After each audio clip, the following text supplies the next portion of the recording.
Hi, welcome to my channel. All updates for you. First time channel க்கு வரவங்க மறக்காம subscribe பண்ணிக்கோங்க. இந்த வீடியோல அண்ணாமலை யுனிவர்சிட்டி டிஸ்டன்ஸ் எஜுகேஷன் பத்தின அப்டேட் தான் பார்க்க போறோம். வெப்சைட்ல பாத்தீங்கன்னா சில நியூ இன்ஃபர்மேஷன்ஸ் எல்லாமே போட்டுருக்காங்க. ஒன் பை ஒன்னா பார்க்கலாம். மே 2024 எக்ஸாமினேஷனுக்கு ரெஜிஸ்ட்ரேஷன் வந்து ஓபன்ல தான் இருக்கு. 26th ஏப்ரல் வரையும் நீங்க எக்ஸாம் ஃபீஸ் வந்து பே பண்ணிக்கலாம் வித்தவுட் பெனால்ட்டியோட. கீழ பாத்தீங்கன்னா என்ன இன்ஃபர்மேஷன் கொடுத்திருக்காங்கன்னா சில பேருக்கு வந்து எக்ஸாம் ஃபீஸ் பே பண்ணும்போது என்ரோல்மென்ட் நம்பர் போட்டா டியூஷன் ஃபீஸ் டியூ அந்த மாதிரி வந்து வரும். சோ டியூஷன் ஃபீஸ் பே பண்ணா தான் வந்து நீங்க எக்ஸாம் ஃபீஸே வந்து பே பண்ண முடியும். நீங்க ஸ்டூடண்ட் லாகின் பண்ணி உங்களுக்கு டியூஷன் ஃபீஸ் வந்து எவ்வளவு பெண்டிங் இருக்குன்னு பார்த்துட்டு நீங்க ஆன்லைன்லயே வந்து பே பண்ணிக்கலாம். சோ அந்த இன்ஃபர்மேஷன் தான் வந்து இங்க கொடுத்திருக்காங்க. Students having tuition fees due are not permitted for examination students must pay fine for late payment if paid after due date அப்படின்னு சொல்லி கொடுத்திருக்காங்க. அதாவது டியூ டேட் முடிஞ்சும் இன்னும் யாரெல்லாம் வந்து நீங்க டியூஷன் ஃபீஸ் பே பண்ணாம இருக்கீங்களோ வித் ஃபைனோட வந்து பே பண்ணிக்கோங்க. பே பண்ணதான் வந்து எக்ஸாம் ஃபீஸ் பே பண்ண முடியும் அப்படின்ற மாதிரி சொல்லியிருக்காங்க.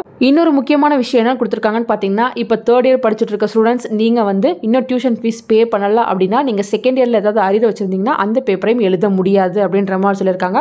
அதே போல செகண்ட் இயர் படிச்சுட்டு இருக்க ஸ்டூடெண்ட்ஸ் நீங்க டியூஷன் ஃபீஸ் பே பண்ணாம பெண்டிங் வச்சிருந்தீங்கன்னா நீங்க ஃபர்ஸ்ட் இயர் பேப்பர்ல ஏதாவது அரியர் வச்சிருந்தீங்கன்னா அதையுமே எழுத முடியாது அப்படின்ற மாதிரி சொல்லியிருக்காங்க. டியூஷன் ஃபீஸ் பே பண்ணாதான் வந்து நீங்க எக்ஸாம் எழுத முடியும் அப்படின்ற மாதிரி சொல்லியிருக்காங்க ஃப்ரெண்ட்ஸ். ஸோ யாருக்கெல்லாம் டியூஷன் ஃபீஸ் வந்து பெண்டிங் இருக்கோ நீங்க பெண்டிங் ஃபீஸை பார்த்துட்டு பே பண்ணிட்டு அதுக்கப்புறம் வந்து எக்ஸாம் ஃபீஸ் வந்து பே பண்ணிக்கோங்க. ஜஸ்ட் பார்த்தீங்கன்னா கீழே ஸ்டூடெண்ட் லாகின் இருக்கும். இதில் லாகின் பண்ணிட்டு நீங்க டியூஷன் ஃபீஸை வந்து கிளிக் பண்ணுங்க.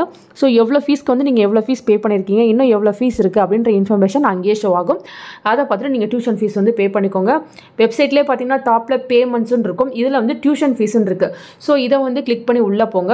உள்ளே போனது பார்த்தீங்கன்னா ஃபஸ்ட்டு உங்கள் என்ரோல்மெண்ட் நம்பர் கேட்கும். ஃபீஸ் ஹெட் வந்து ஆட்டோமேட்டிக்காக வந்துடும். செலக்ட் இயர்னு கேட்கும். இதில் நீங்கள் எந்த இயர் படிக்கிறீங்க இன்ஸ்டால்மெண்ட் ஃபஸ்ட் இன்ஸ்டால்மெண்ட்டாக செகண்ட் இன்ஸ்டால்மெண்ட்டாக அப்படின்னு இருக்கும். அதையும் கொடுத்துட்டிங்கன்னா எல்லா இன்ஃபர்மேஷனுமே வந்துடும். எவ்வளோ ஃபீஸ் பே பண்ணணும் எல்லாமே கீழே வந்துடும். ஸோ இப்போ 3500 வருதுன்னா நீங்கள் லேட் ஃபைன் 200 வந்து பே பண்ணுற மாதிரி இருக்கும். ஸோ 200 சேர்த்து நீங்கள் பே பண்ணுற மாதிரி இருக்கும் ஃப்ரெண்ட்ஸ். பார்த்துக்கோங்க. டியூஷன் ஃபீஸ் எப்படி பே பண்ணுறதுன்னு ஆல்ரெடி நிறைய டைம் வீடியோ போட்டிருக்கேன். நீங்கள் வந்து சர்ச் பண்ணி பார்த்துட்டு அதே போல் வந்து டியூஷன் ஃபீஸ் வந்து பே பண்ணிக்கோங்க ஃப்ரெண்ட்ஸ். ஃபர்தராக உங்களுக்கு ஏதாச்சும் அப்டேட் கிடைச்சா கண்டிப்பாக வீடியோ போட்டு சொல்கிறேன். தேங்க்யூ ஃபார் வாட்சிங்.